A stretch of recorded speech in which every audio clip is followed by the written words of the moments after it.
I'm Allison, and this is my dog, and we live in a tiny house, in an even tinier trailer, traveling the country, taking hikes, and today we're picking up right where we left off at a trailhead parking lot in Saguaro National Park, almost 3,000 miles away from where we left home.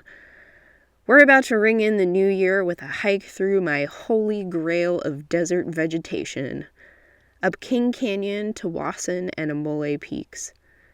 We're going to loop around the entire canyon and see more cacti in a few hours than I've seen in my entire lifetime. I just hope you aren't afraid of heights.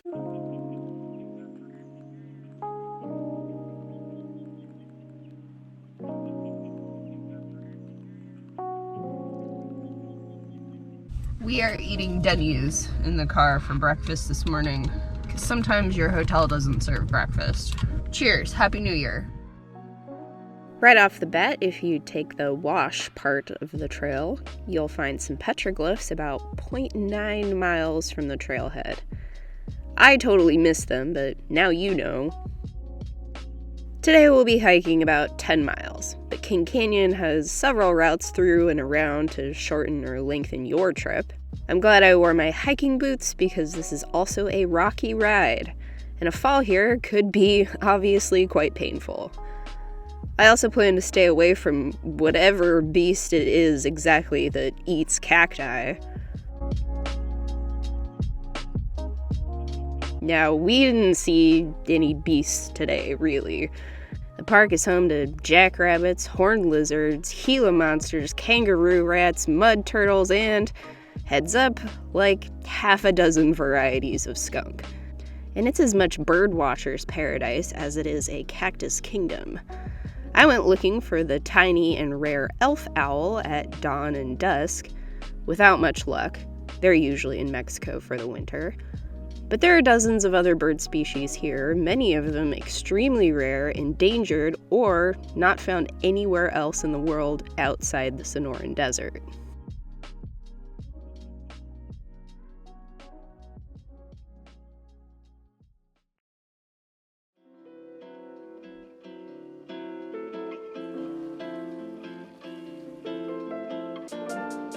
Now is probably a good time for a little public service announcement about hiking in the desert weather. I'm doing this trail in December for a good reason. There is virtually no cover here. Cacti don't exactly have leaves and branches, after all, and the weather can change quickly. Well, if we're going up there, I don't think we'll get much of a view today. I wouldn't come within a few hundred miles of this place in the summer. I'm from the Pacific Northwest, and I will melt. But even in the most agreeable weather, it's really dry here, and I drank way more water on this hike than is typical for me. It got no hotter than about the mid-50s today, but by the end of the hike, I was still wishing I hadn't worn long sleeves. And with the elevation we're about to gain, there's going to be some sweat.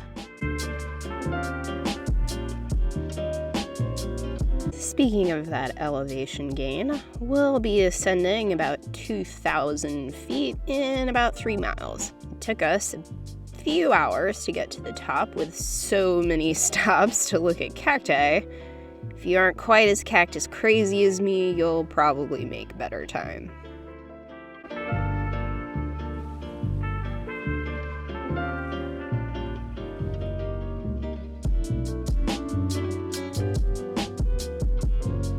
Saguaro National Park is a newer addition to our national park system. It was created in 1994 to protect the Carnegiea gigantea?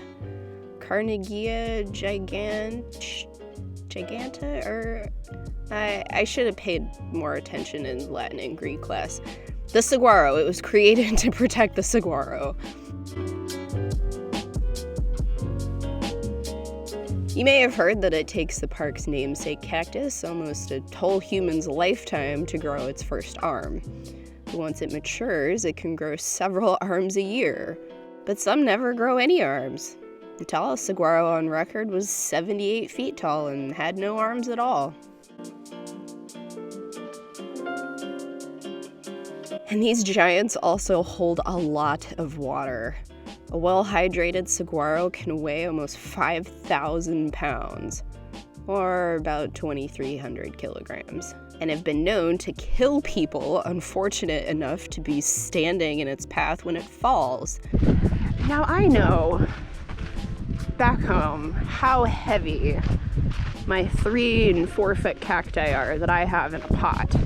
I cannot fathom how heavy this cactus must be. These arms are swaying in the wind, just ever so slightly. It's amazing they stay upright at all. How do they hold up all this liquid for storage through the dry months, especially in this wind? Well, its root system extends up to 100 feet out in any direction and 3 feet below the surface. And survival is in this cactus's DNA. It's believed that some of the cell types found in the saguaro are among the longest living of all the cells.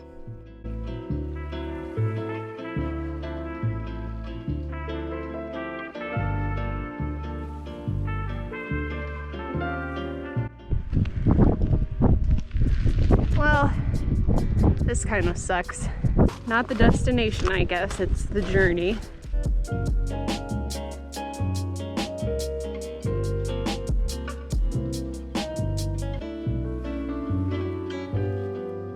Looks like Buddy over there is trying to pick a fight or something.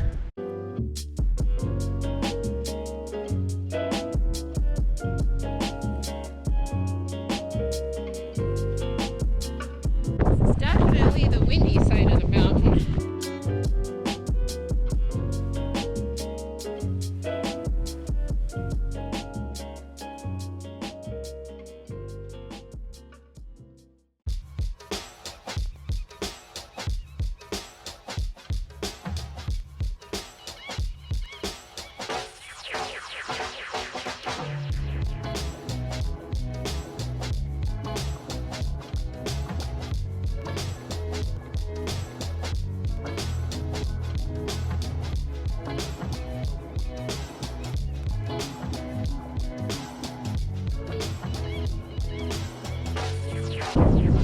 Oh, that was bound to happen.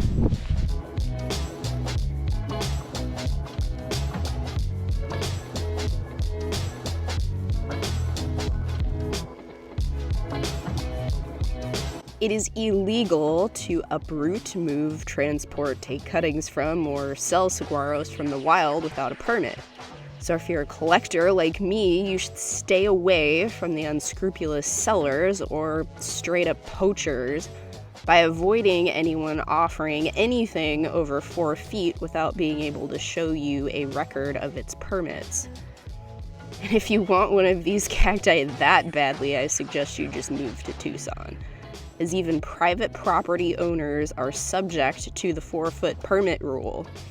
So they're a fixture in everyone's landscaping anyway. If you're hoping to just enjoy them at their prime in their natural habitat, though, you might want to visit in May and June when they are blossoming.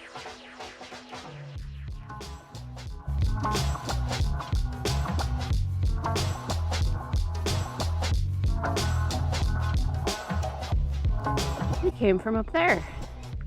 Holy cow. I'm tired.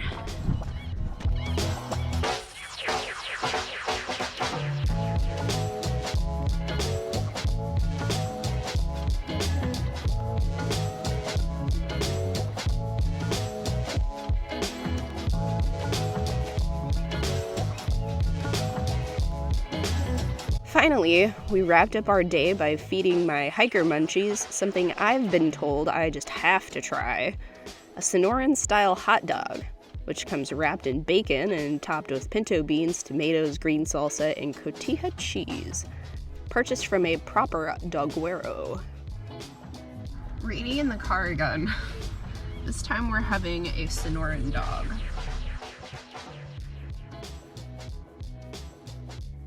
I have to say, I think I might like Seattle dogs better. Next time, we'll leave our prickly pals behind and continue our road trip over to the West Coast.